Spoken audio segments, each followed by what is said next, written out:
What's up, everybody? Welcome to the channel. I really appreciate you clicking on this video. I just figured I'd jump in here and let you guys know what was going on real quick. So this video is a video podcast. Me, Hunter, and Dane have been doing a podcast for a couple years now. In fact, it's part of the reason that me and Hunter became friends. He invited me on the podcast, and we just became really good friends because of it. The name of the podcast is Big Red Hunters. That's Hunter's Instagram page. He's the one that started it. He's the one that got things going. And we've talked about doing a video podcast for a while, and this is the first one. There's probably, I'd have to look at the number. There's like 90 episodes or so. If you are interested in listening to any of them, I will drop a link in the description as to where you can find those. You can go back and listen to the old ones, or you can wait for future ones too. Going on from now on, we're going to do video podcasts. We talk about anything from upland hunting, waterfowl, deer, turkey, sports, and whatever little rambles we get off onto at any point. We still will be doing audio podcasts if that's what you care about listening to more and you don't care about the video. Like I said, I'll leave a link for that below. If you guys are interested in the podcast, I'd love it if you guys would leave down in the comments an idea. We're always looking for something to talk about, and we would gladly love to talk about something. So, I hope you guys enjoy the video. If you do, I really appreciate it if you hit that like button. And if you're new to the channel, hit that subscribe button. And, of course, go subscribe to the podcast. Welcome back to the Bigger Hunters podcast. Your host, Hunter, and then Jeremy. Hopefully we're in 5.3K. Yeah, we've been really trying to get the video going. I think we got it this time. I know I'll get a full video out of it this time doing the GoPro. I just won't know if it's going to be the quality I would desire until I get it on the computer. How are those eiders looking in the camera? I mean, I could with the GoPro, I could see all of the mounts. So that angle is nice. I mean, we could always do one of those things where we could have that one there and we could put two on the side. Yeah. Get a little closer angle or something, but I don't know. Or like, I don't know. We'll think about it. We'll figure it out. We'll just see how this goes. The main camera. At least we got being one. Problematic, yeah. So. Our listeners, we've been trying for the last like 2 or 3 podcasts to like put something together, and like our cameras are shutting off early, and yeah, it's a mess. There's more that goes into it than I thought there would be. I mean, I knew we haven't even tried editing anything yet. Oh, the editing will be relatively easy. I got to go through and find all the curse words you like to say, but surprise. You know those can go on to the podcast, right? I mean, yeah, they could, but maybe. It's supposed to like be like if I say something completely senile, yeah, edit it senile. out. Are you old now? Maybe. How old? 37. over 9,000. Well, I'll be 31 tomorrow. Yeah, dude. Oh shoot, That is tomorrow. Oh, that's why you Yeah. want to hunt geese this weekend so badly. that's It's your birthday. That's weekend. tomorrow. You old fart. Yeah, I really get to have the enjoyment of making a let's see here, a trip to our main branch, and with someone I don't particularly enjoy in my vehicle for 2 hours. Oh, 45 there, 45 back. oh That's no. rough. To a facility that I've already seen and I don't need to be there. It's basically wasting. Will it help you become a better No, not even employee? No. No. Nice. Lovely. Yeah, right. Okay, so like there's no need, like I've seen what they do. It doesn't change what they do if I'm there. Like if I need a quote done, they're gonna do it. I facilitate the sale, communicate, and if anything goes wrong, I've sold a lot of stuff from that shop. It just like there's no benefits, but I have to go, I guess. Whatever. So stop complaining about that. Looking forward to a goose hunt. And my child is really upset upstairs. She does not sound happy. I'm really hoping these mics aren't picking it up. I don't think they are. I don't think they are. can I barely heard hear it before so. you But said the something. camera definitely is. But at least you're muting that. Yeah. Okay, so goose hunting. So I don't know. I don't think I can go this weekend. Yeah, I think I'm gonna quail hunt. Kansas. I just had to throw it in there. You can come get the trailer and set up though if you I'm want. just kidding. I'm gonna be there. I Oh. want to shoot some geese too. I'll loan you my permission. That hurts. That hurts, I guys. just had to get a rile out of you. That hurts. I've had a long season, okay? We've all had a long season. Do you hear this right now? Says the man that went and shot a 2-man limit of greenheads. We're not even going to let him talk about it right now. No, Jeremy. They probably flew at his face. Probably. We're not going to talk I about did it. miss one at 5 feet. Well, yeah, I was 5 feet away. Jeremy, we're not going to talk about it this time. After that comment, I was going to let you talk about it, but not now. So the real question is, were you shooting fours? Yeah. Mod? Yeah. My whole setup. I would have destroyed that duck if I had I to. love how we have opposite Anyways. setups. I promise you would hit more birds if you, one, switch to a modified for ducks. 2 and full. Even teal, dude. Ugh. The only way I would do a full is if I was doing my bismuth 5s. Or Because geese. you need a tighter choke. You need a tighter choke. Not for geese. I will run say, twos. you have changed, not fully, because I will, like, if we're getting geese in close, 2s all day. But BBs and geese, it's a little bit different. If I was I like if it. I'm shooting geese and I'm shooting steel, I'm shooting BBs. Yeah. I mean, I've shot a fair amount with 2s, but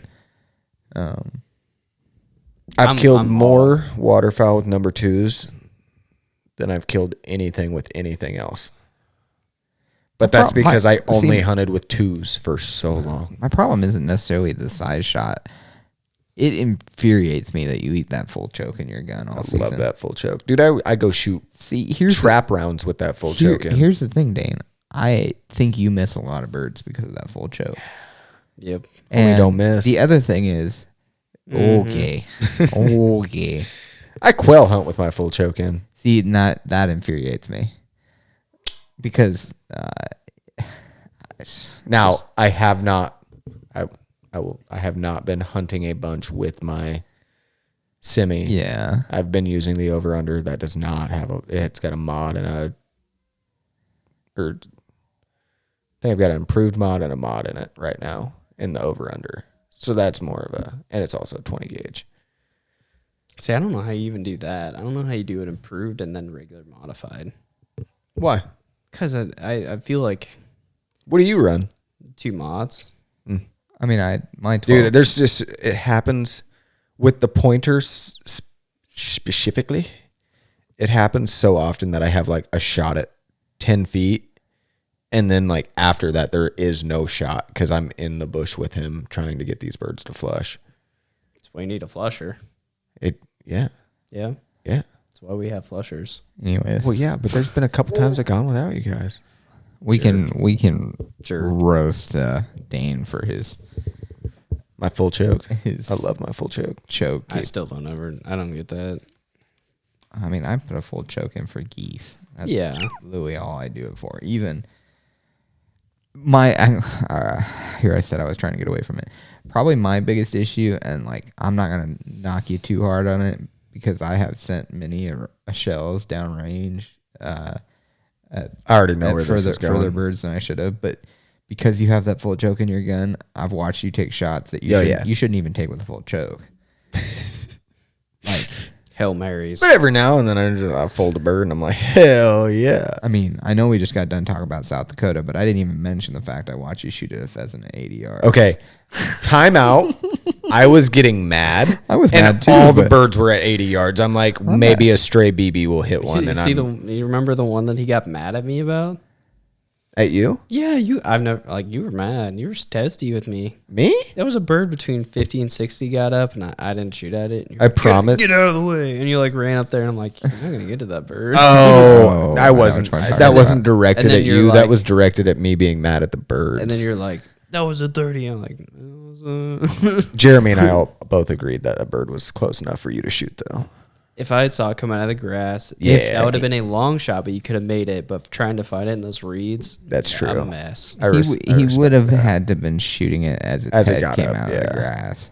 Yeah. It bird also had the wind to its back as it was flying away. So Yeah.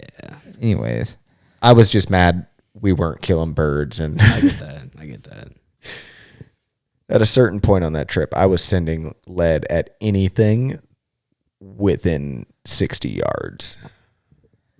see, and And there was a couple birds at 80 I shot at. that's kind of my problem. Like, we have all kind of preached We have. And one individual in particular I not didn't- shooting birds super far. I didn't do it from the get-go, but something awoken inside me, and I was mad at those birds. Yeah, but I've been mad at plenty of birds, and I generally don't shoot at birds that are too far. We needed scopes on our guns for that one. Yeah. Anyways, Can't say I did it, but I could say I understand. I wasn't too far away from wanting to do that. Now, I don't know if I'd hit 80, but like 50, 60, yeah. so goose hunting. That last day, I probably would have thought about it. But okay, goose hunting. So the three of us talked in like October and was like, hey, we should get some decoys together to go goose hunting because Dane had some, I had some silhouettes, only half of what I used to have. And then I was like, we should put a little bit of a spread together and we'll see what happens. Okay, so we're getting into like November. I decided to buy 2 dozen. Okay.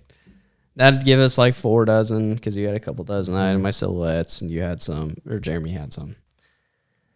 And I was like, okay, we could build a spread. Like this is, Something big enough to hunt over. yeah, like Kill some birds. get some like birds in close. You know, they've been feeding there. Like this is good. This is good. I've got a buddy, Dustin, texted us. I was like, hey guys, like you interested in getting some Dakotas? And I'm like, oh yeah, sure. What do you got? And he's like, You were thinking like what, 1 or 2 more dozen maybe? I was gonna buy a dozen, Basically, we had said we'd both buy a dozen, and but then he told us the price per dozen. and- Sold. no, it's not even that. Like, so he had just shy of 5 dozen Yeah. total. I think it was what 58 we ended up with. No, he actually had more. Yeah, it 'Cause was he a had- couple more. Oh, Yeah. okay. So he had 5 full dozen plus a few extras. Oh, okay. Yeah, that's right. And he just threw those in because a couple of them were a little banged up, missing some stands. So he was texting us. But- I was at lunch with a customer. You're trying to get a hold of me. Well, because I mean, and I told Dustin this. He like read the script. I mean, anyone who runs Dakota Goose Decoys knows that like a brand new dozen of Dakotas is a $500 purchase. And he told us from the get go $250 a dozen, and already in the back of my head I was like, damn, we should look at like.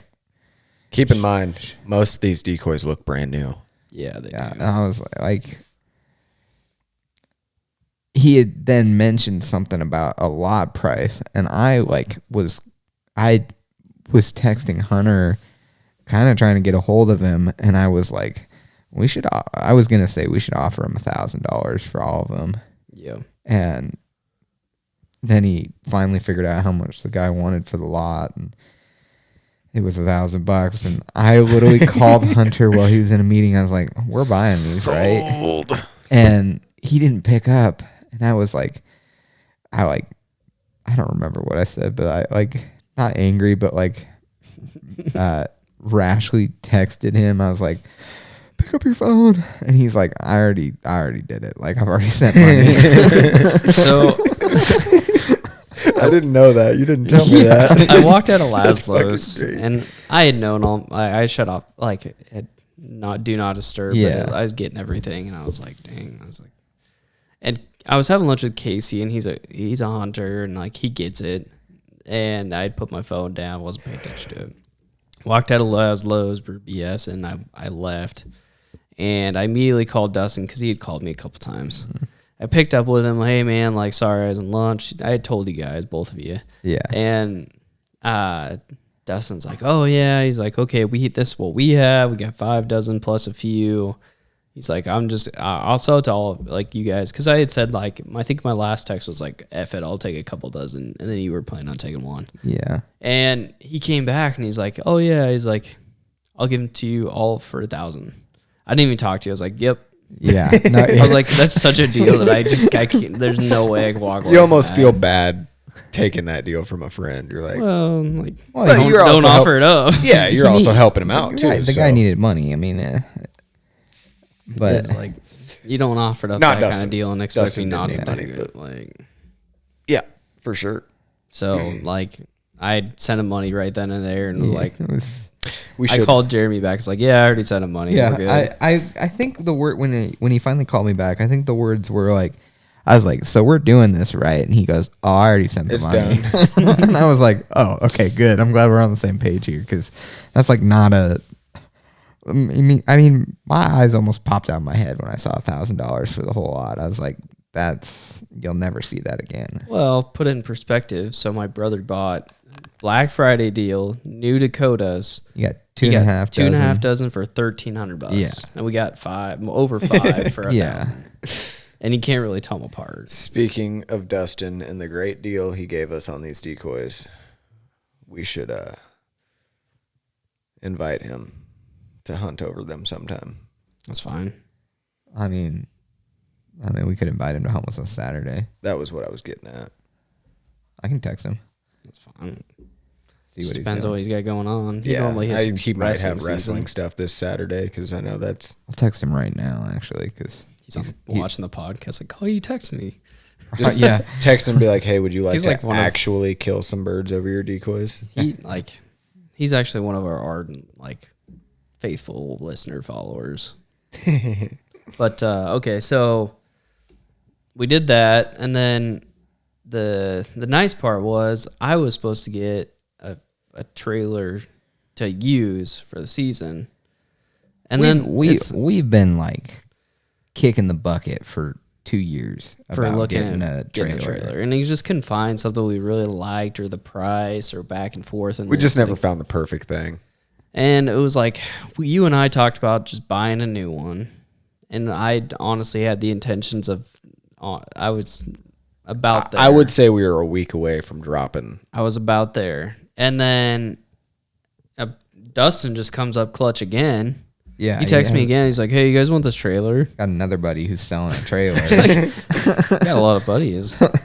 It's like, geez, you should become a commission salesman for this. No stuff. kidding. Just Make some money out of it. And so he's like, okay, trailer, $1,500. The funny part is he was the size we're looking for, 12x6. Yeah. Which it looks small in the pictures. it's not a true 6 foot, I'd say. I No. mean, I'm 5'8" and my head touches the ceiling. Yeah. But It as, works. as we've been talking about, it's something that we'll probably use for 2 or 3 seasons An upgrade. and then upgrade. Yeah. If one of you guys buys half a dozen more decoys, we won't have the option of not upgrading. Yeah, I was gonna say we Pretty with well stuffed. with the layout blinds in particular. If we put the A-frames in there, we'd probably be fine. Without the layouts. That's what I'm saying. If Okay. we were running A-frames, but we've gone to the layouts. And If we tried to squeeze both in there, there's no way. now I would say with that hunt we're thinking about doing Saturday, I'd be tempted to do a A-frame. It on won't that. work. Not where they're at. Oh, We can't set up on the fence row. Oh, we can't. Okay, never mind then. Nope. We'll be in the smack dab middle of the field where the majority, the cluster was. Is it a cornfield or bean? Cornfield. Oh, thank God. And it's a Nasty. dirty cornfield. Good. My There's some favorite. like 5 foot stalks standing up out there. Good. Oh, yeah. Yep. Okay, so Even better yet, there's a bunch of terraces too. Oh, we're we're like 48 hours away from this hunt, and I'm already excited. So I texted Dustin back and forth. I got the size of the trailer. I was like, yeah, I'll buy it. So I sent that guy money, went and picked that trailer up. And it definitely It fits the biz. Yeah, it's For a what decent trailer for $1,500 too. Like I said, we'll use it for a couple years, and we'll upgrade. Yeah. I mean, and we put a little bit of work into it. We can Sell it for more. probably make a little bit of a profit and put it towards the next trailer. No, I bet we do some work Actually, on it. It's $2,500. Yeah. well, I know there's one thing, like, I'd love to replace, there's some wood that's in rough shape. That It's got, needs to be, because that door or that wood on the door is yeah. structural. It is Yeah. kind of what gives that door its rigidness. Yeah. Those doors are getting a little flimsy. A little paint would go a long ways on that thing too, but Couple LED lights, some interior lights, yeah. nice Facebook battery in the front of the trailer. So Thank you, Yeah, Brad. buddy. but yeah, it certainly fits our needs. Now, of course, Sugar Daddy Hunter over here has supplied us with quite the setup, and the geese have not agreed with us all season. We appreciate you, but the geese do not. Like, That's the thing is like I would say our layout hunting. Yes, the geese have not gotten up at the right time, but the layouts have worked. Oh, they've perfectly. worked. Well, I mean, We have not flared geese at all. no, we haven't not killed a goose yet. Yeah, we've killed a goose on every hunt so far. I mean, the first hunt right after we got all the decoys, we went out. Well, would on we your have field? 35 seconds left to shoot when that first group got to us? Yeah, I mean, it was at the bell kind of situation, and then we watched all the geese land in the field just east of us. That's kind of been our situation with the geese this year too. Has been it's not necessarily that we aren't like we're finding them, but we keep finding them on the day we should be hunting. Yep. Mm-hmm. And because that's because they act the way they should. Well, And while we're scouting, the weather ain't cooperating. yeah, we've had a really weird. And usually you'd have like 3 shitty days, scout them the first one. They'll be in there in the next 2 days. Well, no, we get 1 shitty day and then 5 days of sunny and 75 in January. See, and that's the thing. I think we are messing up there. We need to be scouting the day before the first shitty day. Well, we did that. Yeah, we did that. I did that. I went out on Christmas Day. No, I'm talking. Well, yeah, well, we would have. We should have hunted that today. Yeah, we're behind them already. I'm hoping that they stay in there tomorrow and end up in there Saturday. Nobody should get to them, so they should be in there. There's enough of them in there. Even if half of them got messed up, it'll be fine. Yep. But, yeah, if we had found those last night, I would have been all over it today. Yep. But you had a good day. I did have a fun day, but And you mainly scouted today, but I appreciate you for that. Like, for trying new properties for quail. Yeah. I'd call that more of a scout than going out to kill things, but Yeah, it was fun. you got... You only saw like 60 quail. Yeah, only 60 quail. I saw more than that, but I mean, there's for sure. Sick invite. I Sick told you invite. to, He did. He you told me I had never stuff. got a Snapchat or Look, text okay. or phone call. Here's what it was. I started the morning hunting with somebody I'd never hunted with before. And he's a super nice guy, but I just didn't really want to get a whole bunch of people involved in it in case, like, I mean, Josh, if you listen to this, I hope you don't take offense to it, but I just didn't want to have a situation where, maybe he's a little kooky and, He's not, but there You was know, a chance he like- could have been. Super nice guy. Like, get a kooky friend that doesn't want to go to BD and you just, don't invite him. Like, Jeremy and Dane and I will go kill all the BD birds. Oh, yeah. I hate him. Anyways, no, I trust me. I thought about it all day. I was like, Hunter's probably going to be a little annoyed with me. Not but even kind of. I was so busy today. Stupid busy today. I got a lot done, too. And the thing- I'm glad I didn't go, to be honest. Well, and honestly, while I was hunting with him, we got our teeth more or less kicked in, and then I just wanted to go try that. I've wanted to try the other half of that property, and I was even telling Josh today, I was like, I haven't been in an exploratory mood for quail this year, but Yep. we're not talking about quail in this podcast, so You had a good time. yeah. But I hope we get into those birds Saturday, because after what happened to me around Christmas, Don't even. dude. No, I mean we're talking about geese here. I know what you're talking about. I don't want to even think of that hunt again. Well, I'll talk about it. So there's been some young kids that have been kind of hanging around the same area. Totally understand. They want to get into hunting. It's awesome. The problem cool. is there's 3 groups, separate groups of young kids. Yeah, that is. Our areas They're all super nice kids. I love seeing new hunters But get into it, but the problem is they don't have the stuff to do it.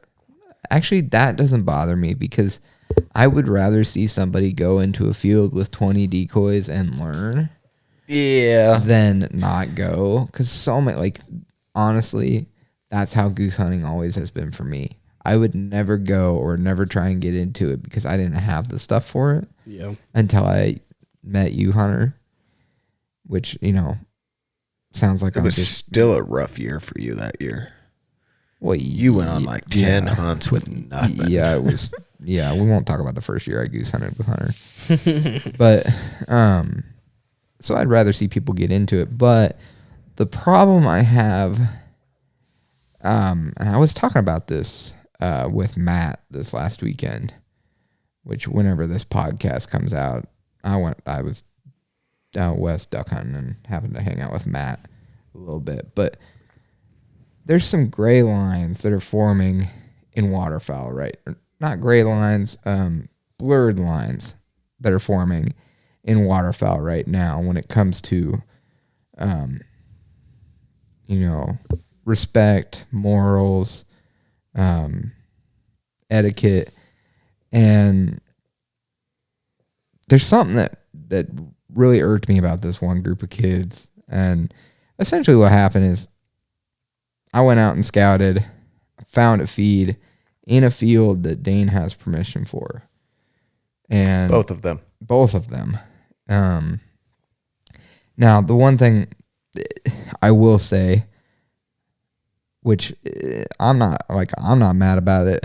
I wish I probably could have communicated better which field they were exactly in. Yeah, and I because wish thought you had said I called and specifically asked for the next. Well, and you said that, and I swear I even said, I was like, they're in this field, but it's okay. Like, we should have, regardless the way they were, we should have probably talked to both landowners. But so I'm sitting there, and I ended up meeting a guy that was scouting the same birds, and we sat and talked for an hour plus. Super nice guy.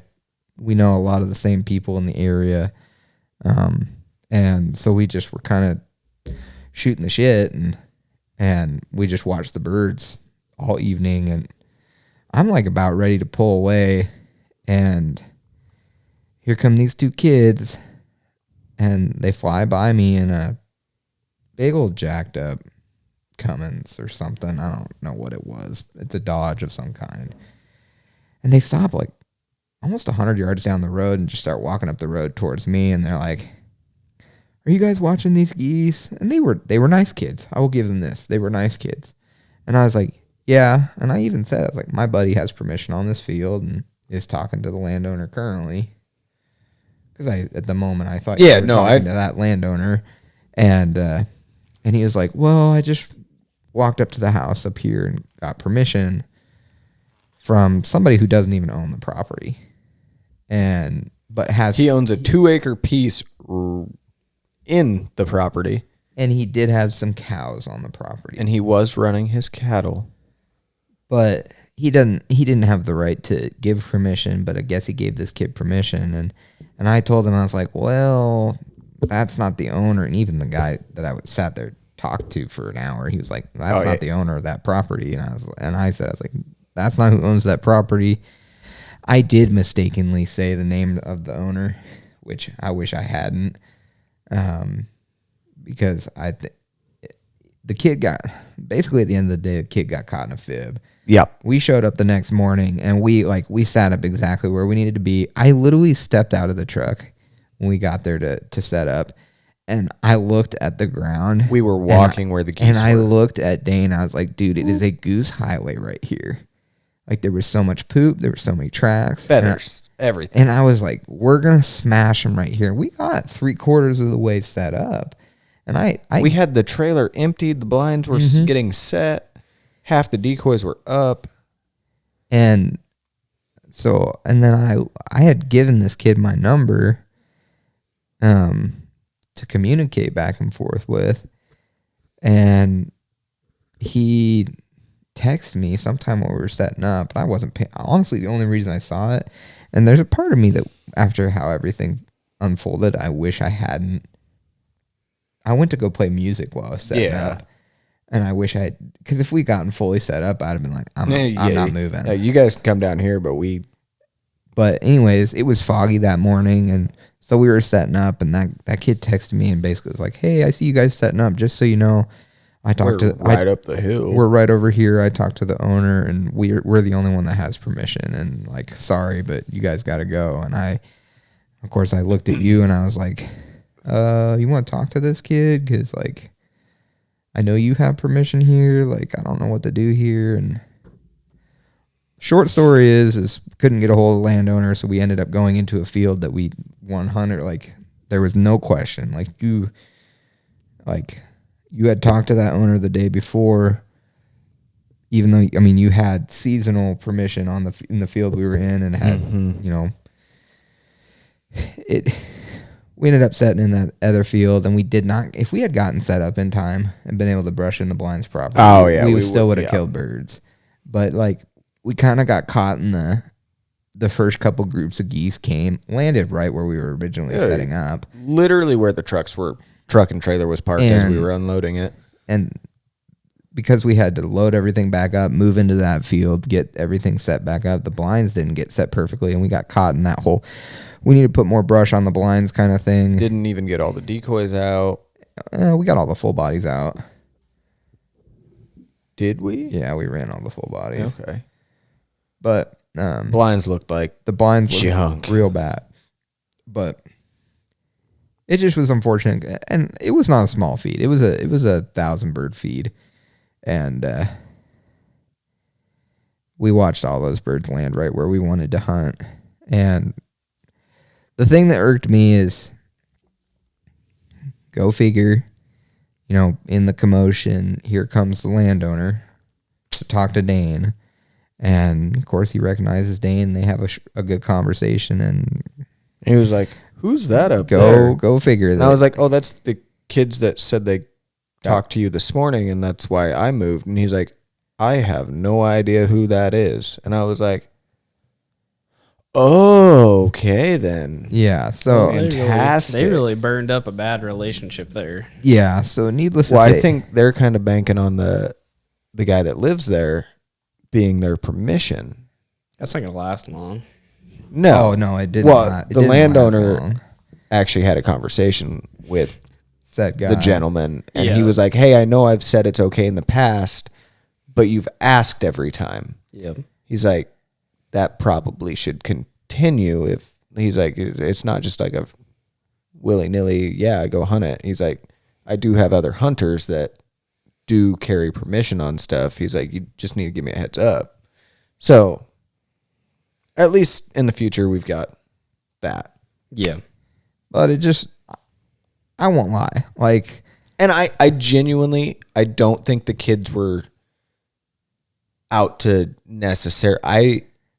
I lost, where they lost me is they name dropped the landowner. They did. And they said that they specifically talked to the landowner. That is the only part where I'm like, that's not okay. And yeah. But I think at the beginning of this whole situation, they genuinely thought they had talked to the right guy.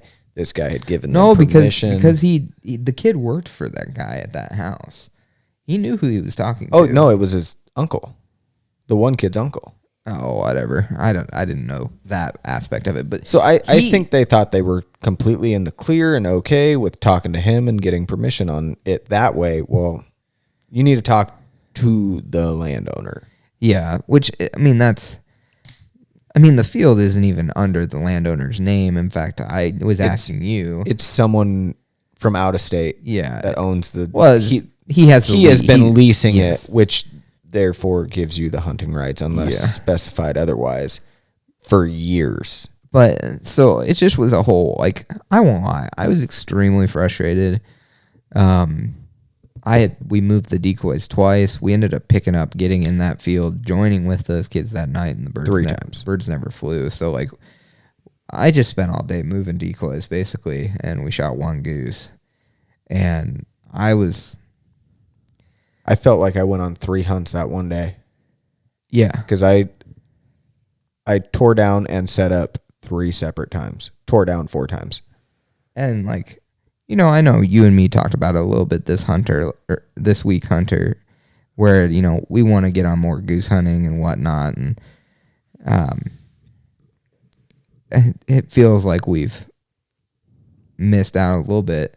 That hunt took a lot out of us in particular, and I know, like, you had stuff going on in the morning, so you didn't get to really experience what exactly happened, and Yeah. we had the decoys set up by the time you got there that evening, which was, I had no problem. I would have done that. I'd do that 10 times. Oh, if I only have to do it once and tear down once, I'll do it all by myself. I don't care.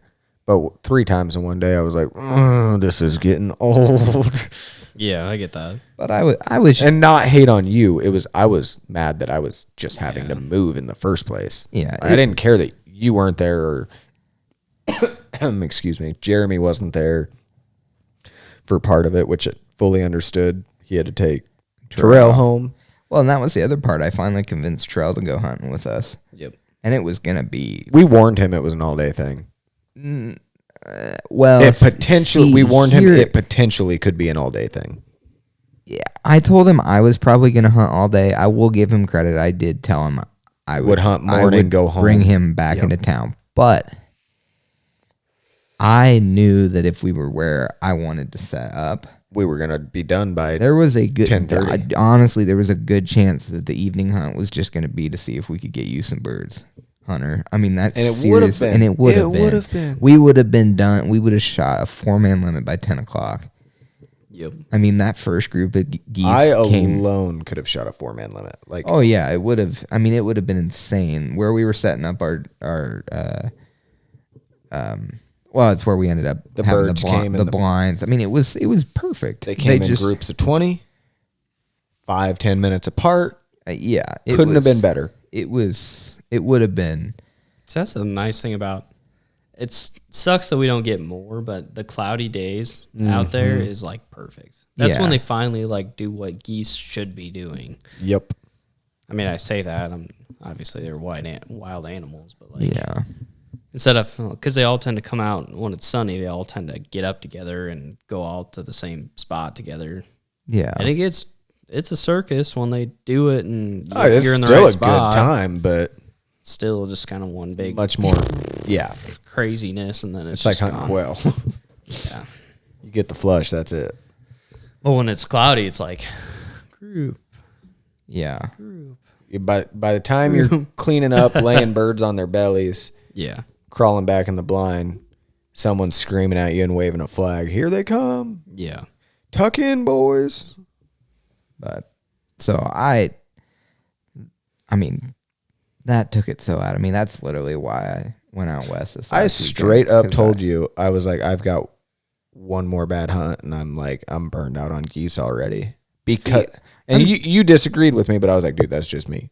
I'm nowhere close to burning. I'm over it now. Like I mean, We've I had a think big enough I think gap. whether or not we do good on Saturday, the controlled aspect of it and the great possibility of how that day should go will make our lives feel a lot better. And we learned from our last experience. I happen to own one side of the fence row, and the neighbor owns the other side. Well, I pull up tonight, 5 trucks scouting a feed. I'm like, all right, I ain't playing games. I pulled in the gentleman's driveway. He was having dinner, so I told him, I was like, I'll just give you a call or shoot you a text. He's like, just text me. I was like, perfect. Pulled out, shot him a text. I was like, hey, you're going to have a couple guys ask you for permission. I am not going to hunt them till Saturday. Is it fine if I hunt them? And he's like, yep, I'll let everybody else just know, like, it's a no-go. Gotta love a situation when it comes together like that. But if we have what I meant by learning from past experience, if we get there Saturday and someone's set up in that field, if somebody's in there, I know 110% I'm just calling a game warden, and that's that. Like, I wouldn't start there. I'd show them the text and be like, hey, I have permission. Calling the game warden. Yeah, I'm calling They'll the let game them warden. do I'm it. not. No, see, the reason I don't jump to the game warden is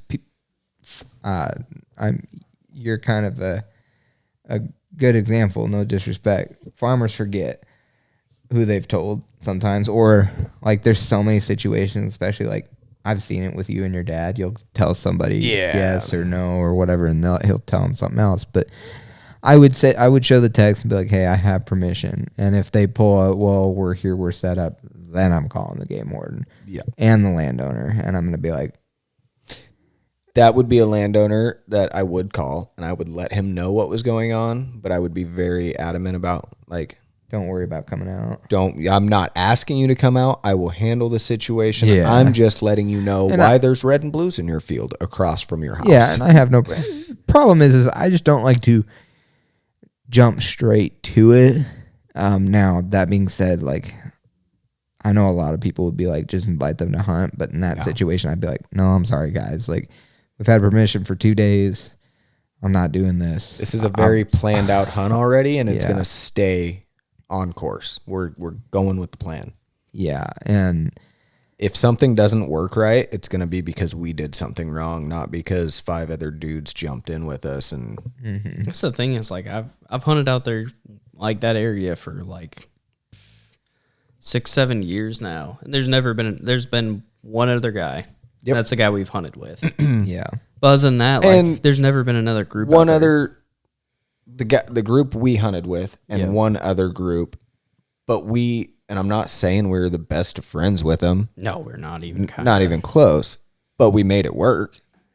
Like we knew where they were gonna hunt. Yep. They let us know what they were doing. We let them, to an extent, know what we were doing. Like, we weren't telling like, hey, we've both got permission. We're going to hunt it Saturday. Please stay out. Like, we didn't do that, but Well, and you know, the funny thing is he drove by. I mean, he literally texted both of us and was like, you guys beat me to this feed. we're talking about someone else. Oh, we're talking about someone else right now. Okay. Yeah, we're talking about the guys that hunted the field on Saturday or last Saturday.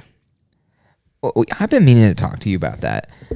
Oh, there we go. There's not a set spread in that field. Yeah, there is. There has not been. They pick all the decoys up and put them in the blind. There's 2 A-frames out there. All the decoys are in the A-frame, and then when they go to hunt it, they just set them back Still out. killing geese in that field. Did they kill some Saturday? Oh, yeah. Yeah, they shot their 2-man in like 15 minutes. And then they did it again on Sunday. But the birds are out of there, so. They only hunted 2 people. That's the hard part about those guys in that I field. almost went. They blew. They blow them out of that field. Oh, so bad. yeah. That group in particular, Oh, dude. they all grew up hunting the river, so like that's how they hunt. Like they're going in and they're gonna hunt it until the birds are gone. That's if I had known only 2 of them were hunting, I would have. If I had been around, I would have been like, I can stand the one kid. That breaks no, my heart. the kid was not there. Oh, Oh, okay. It Yeah, was- I would have been out. Yeah. I'm not hunting. Oh, I'd hunt with the kid and his dad all day, every day. yeah, it's the other guy. Yep. that makes sense. That makes sense. Yeah, that does make sense. See, the thing is I thought they didn't have permission for that field anymore. No one has permission on that field anymore except for the 36.83 acres that goes straight back from his house. Even when so the rest of that sold out 4 years ago, and they ended up getting permission on that guy that bought it it was a guy out of, I think the older gentleman knew him, got permission. And I was like, dude, you guys got it. I have no idea who this landowner is. I'm not even going to try and hunt him down because of past things. Well, that guy sold out 3 months ago to a company, and this company is like it's like, dude, they're like, what? It's a company. Quit fucking name dropping. I just name dropped a company that has nothing to do with anything. If it can lead to where we are. It's all right. It's a big corporate company, and it was a very stern no. Yeah, just write down I'm already, 4240. I'm already mentally preparing it. But I didn't even have to call to get the no. Everybody else called and then just told me, and I was like, I'm not even going to try. I thought of course, it's the new guy that owns it, because I thought you had permission on the guy that... I did. I used to. So the name just hasn't changed on Onyx yet. No, it has not. Okay, because They just did this Because deal. when Adam was saying they're all in this field, I literally told Adam, I was like, Dane has permission on those properties. Yep. Used to. Okay. Did he... He didn't sell out by choice, sadly. Did he sell the property you wanted to buy? No, he still has that one clear back in the corner. Yes, he still has that one. Okay. I can still turkey hunt it. That'll probably... You just need to buy it from him. That's the deal. It will end up going on an auction, and it'll be a pissing match on who has deeper pockets. Oh, but we know who has the deep pockets over there. It'll go for $40,000 an acre. not me in particularly, but I know who will buy it, and then I know who will end up with it after they buy it. You have to tell me after. The big place right in front of it. Yeah, that's who has the That's deep who pockets. will buy it, and then You're gonna try and yours get the truly lease. will end up with it. Oh, I see what you're saying now. Don't. See, I look at it from the hunting, not the farming. Well, yeah, but if I end up with it farming wise, I end up with it. Yeah, this is a different conversation for a different place. But So goose hunting. Okay, so I want to know the groups that you're talking about. So you and Matt, that's what we started this conversation with. Like, what type of groups are you talking about? You said you and Matt had a conversation about the types of hunters now. There's like segmented groups. Yeah, I'm just talking. There's some blurred lines that are coming into waterfowl hunting right now. You know, like There is, I will say, there's a lack of respect. there's a segment of the waterfowl community that I would say 5 to 10 years ago is like, I'm gonna do anything I can to kill a duck or a goose.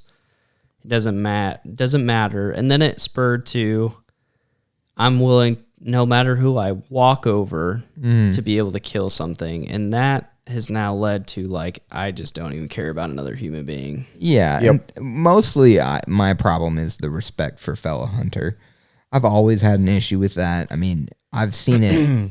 I've seen it in deer hunting my entire life. And if you think about it, it's like public land in particular. The bad experience, like when you have some, I know it's happened to you guys a couple times this year. You've had someone walk in on you, like last second, walk right past you. And Yeah, we really haven't had that. Actually, we had one, but he actually set up in a fine spot. He didn't shoot anything, but he was respectful. Honestly, actually, this year we had more times where we showed up late and just communicated. Yep. And we made things work. But like, Did have that one guy, I know what you're talking about, and he didn't even fire a shot. I actually don't even think he called at birds. I think it was one of those, he was like, I just want to get out. Yeah. He sat in a little 10 by 10 hole. but for every bad experience, there's 10 guys before that guy that walked in on you that saw a car in the parking lot, and they're like, I'll go to the next spot. I had, when I hunted out west in that area, I had an older gentleman pull in. I was solo, me and Boone. I was going for a half an hour duck hunt, and then I was going to pheasant hunt. I was parked there. He pulled in. He's like, hey, have you been seeing ducks here? And I was like, I haven't been, but I've been told there are.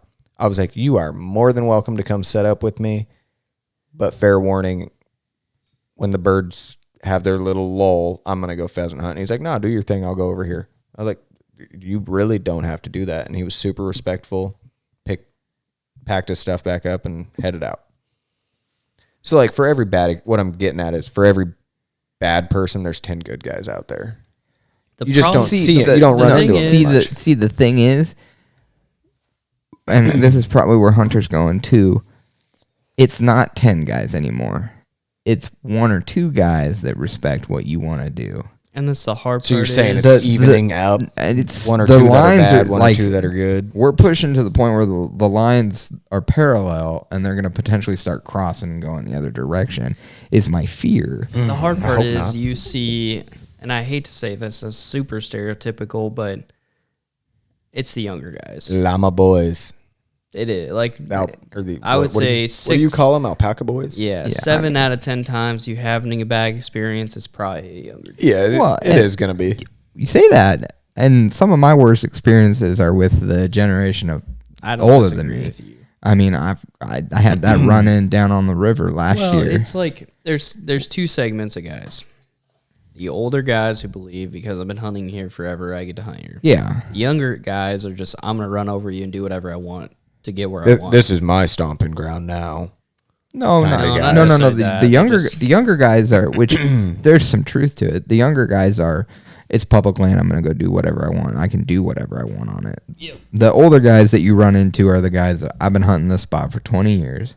I'm going to keep hunting. I'm gonna keep hunting it. Like, you can't be here, and Even if you beat them. even if you beat them. And I have a problem with both sides. Like, Yeah. you don't own the public. If you got beat, you got beat. I've been beaten plenty of times. And you And either have a conversation, work it out, And or you pick up and leave. I don't know that I've ever walked up to somebody who's beaten me in a parking lot, had a conversation with them, and it hasn't like been positive on some level. And if I feel like they want me out of the area, I will leave. But You'll give them tips on what you saw scouting the day before and then leave. But with the guy there, the problem is there's a lot of younger guys that, you know, just want to get out and go. And Do they just want to go? Or they just want to kill. see, Yep. that is also where one of the other blurred lines is that there's a lot of people that are just out to shoot birds and kill birds. And I mean, how many times do we hear these stories of game and parks finding hundreds of birds in a ditch somewhere that haven't even been breasted out? I mean, every year during snow goose, like, if there is truly something that will end spring conservation season, It'll be 1,000 geese laying in a ditch. it'll be people leaving birds in a ditch, like, because it's such a bad look. And that is my, like, that's why, like, I know I bring him up a lot on the podcast, and we've had him on several times, but that's why I respect the hell out of Matt, because Matt does everything he possibly can in his videos to respect and show the love that he has for this sport, not only the birds, but also the ground around him. I mean, in every one of his videos, he's talking about picking up shells and, you know, respecting your fellow hunter. He gets beat into a spot, and he'll say, he's like, I got beat in a spot, I let them have it today. You know, like, there's no reason to go fight it. And when he does have a situation where it goes sideways, he doesn't get on and complain about it generally. And I respect it. Like, if you want a really good model for how I think waterfowl hunters should hunt, look at Matt. But the problem is there's, like, you know, we always talk about, or we've talked about in the past, is social media bad for hunting? And the thing is when it comes to, like, I feel like etiquette and blurred lines, certain styles styles of social media are bad for hunting. I mean, styles of social media. I mean, it's more styles of hunting. Like, But the style of hunting you're doing and then posting, is where it can teeter-totter on the. But I mean, and it's so hard because, like, I could sit here and complain about some of the groups on, you know, YouTube in particular that I think have been our most problematic, but they've been complained about before. And, like, a lot of people who I want to say do it the right way, at least for my mental, know who those people are, because they've started some really big movements for the waterfowl community. And see, the thing is, I don't hate them for bringing people to the waterfowl community, because I think for the first time in the last couple of years, for the first time in, like, decades, the waterfowl community has definitely grown. Oh, for sure. And that's great. I love seeing that. I want more hunters. I don't want less hunters. But the one thing with more hunters means that you have to properly handle the environment that you go out and take from, because if you don't, you lose it. I mean, for instance, like now you go and knock on doors, try and get permission, and if you don't know somebody or you don't know the farmer personally, you're going to hear a lot of stories, kind of like the guy we did in South Dakota, who's like, this is why we don't let people hunt. And that was like, the problem is like, if other people didn't disrespect that guy in the past, what happened with us would have been just a misunderstanding. And I'm sure we would have sat there and been like, hey, we're really sorry. Like, we did not, there was a misunderstanding. I mean, I was, even though the guy was being the way he was being, I was apologetic. I was like, I don't know, but he was grouchy, but by the time he left, he didn't seem yeah, mad about it. I think he genuinely knew that we made a mistake, and it just was what it was. But he made the comment of, this is why we don't let people hunt, because, you know, they go and do stupid stuff or whatever, and we weren't doing anything that I would have thought was wrong, but somebody in the past did something that they did not like and really torqued him off. And how many times do you hear hunters or farmers say that? Or other, you know, people that own a pond. I mean, pick up your trash, don't drive through the fields when it's muddy, you know, respect what the landowner wants. And there's a lot of, that's where the younger generation becomes hard, because where they have gotten their information from and they've learned, it's a lot more of, hey, we got to just go out and shoot birds and do whatever we can to get those birds, even if we're shooting at them at 80 yards and we leave a case of shells in the farmer's field and leave ruts in the field. And it's unfortunate because... Well, okay, I want to bring this perspective to you. I agree to an extent, but my issue is like, okay, when I grew up, my teeth cut on geese hunting, not goose hunting, not duck hunting, because you know how duck hunting was for me. Yeah. But like goose hunting, heavenly was duck hunting for you. Yeah, I will fully admit that. But goose hunting, like my goose hunting experience was sitting in this pit that had been dug 20 years ago. Uh-huh. I was duck calling, and I was sitting there with my dad, like wondering what the heck we're even doing out here, because I'd hunted like 10 times and not really even gotten a chance to shoot at something. And that's what I'm getting at when it comes to like take a perspective of like somebody like that, or taking in consideration like Emmett, where his perspective of a successful hunt is being with somebody he enjoys to be around, having fun and getting a chance at shooting something, right? Yeah. My problem about some of those and the perspective they've gotten is all condensed down to a moment of success, and that's all they know. Yeah. So they don't understand generally the hardships it would take to be successful, and they don't enjoy the process. Yeah. So whatever it takes to make it easier and, you know, drive in a field they shouldn't, they're going to do it. Yeah. Because that's what they think is right to be successful. They're just assuming it should be easy. Now, the other part of that is, yes, they should be taken under somebody's wing and like mentored. There's a lot of things they don't know. Yeah. But at the same rate, it's just, I'm with you. It's just, I don't know. See, that's the gray line we're talking about. The thing is we were so infuriated about that hunt, but both Dane and I took the time to try and teach those kids, because, I mean, where they set up their spread, they weren't killing birds. Yeah. I mean, the birds went over them at 80 yards, and I commend them for not shooting high birds, because they had birds. They shot one time, and those birds were... They should have shot. They should have dropped some. Yeah, they should have killed birds. They just got lucky with how they swung. But, I mean, they had plenty of birds that they could have shot at that would have been, like, at that range that's like, should we or should we not? Had they not set up under 25-foot trees, would have been greasy for them.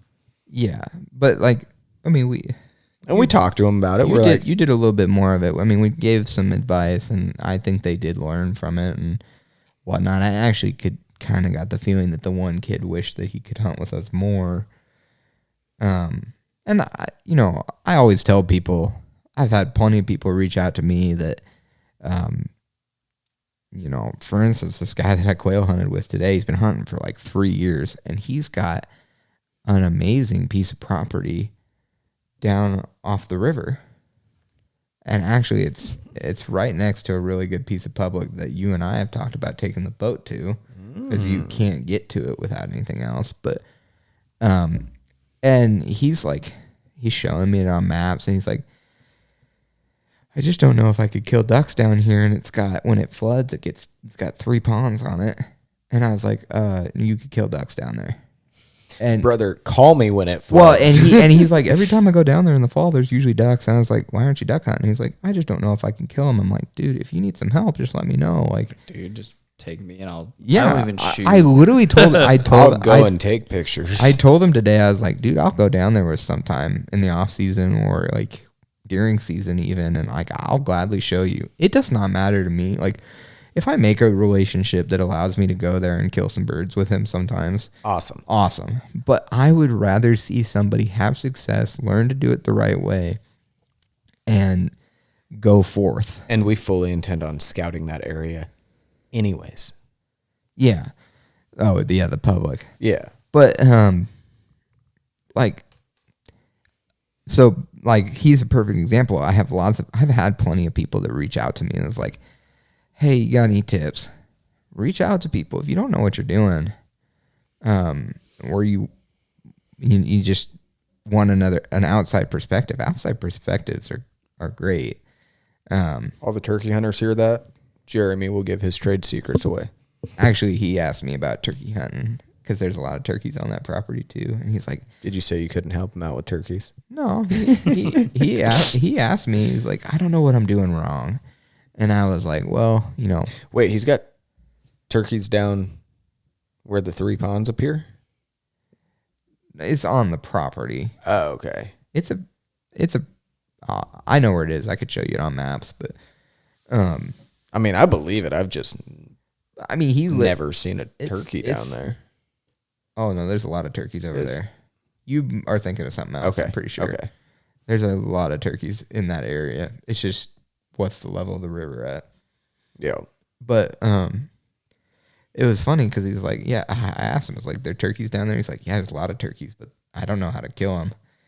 And so I just kind of was like, well, walk me through what your day looks like when you're hunting them. And he's like, I was like, what part of the season? And I just went through this checklist and he was like, I do this, this, and this. And I was like, try this, this, and this for when you're down there. Because he was, yeah. Mm-hmm. That's nice. I like that. And ultimately, he does a lot of the early season hunting when the birds are really super henned up. And I just told him, I was like, dude, go down there and hunt between 10 and 2. And I just started giving him advice, and he soaked it all in pretty quickly, and I'm sure he'll use it. Nice. And where I think people are lost in asking for help, so many people are unwilling to give help. Yeah. Because it's so competitive. And I'm super competitive. All 3 of us are super competitive, especially when it comes to birds. I mean, across all forms of species. Yeah, when it comes to hunting. But we're not so competitive that we're not going to help someone out. If it... Well, what? Yeah. In the long run, if it doesn't affect me, I'll be like, dude, I'll spill my guts to you. Yeah, if it doesn't affect me. I mean, I obviously don't tell people. I try not to tell people where I hunt, areas that I hunt. But I'll gladly give advice. It's just, I don't know. The waterfowl community is becoming tough, and it's kind of a community that has the opportunity to grow so well, but it's probably going to devour itself at some point.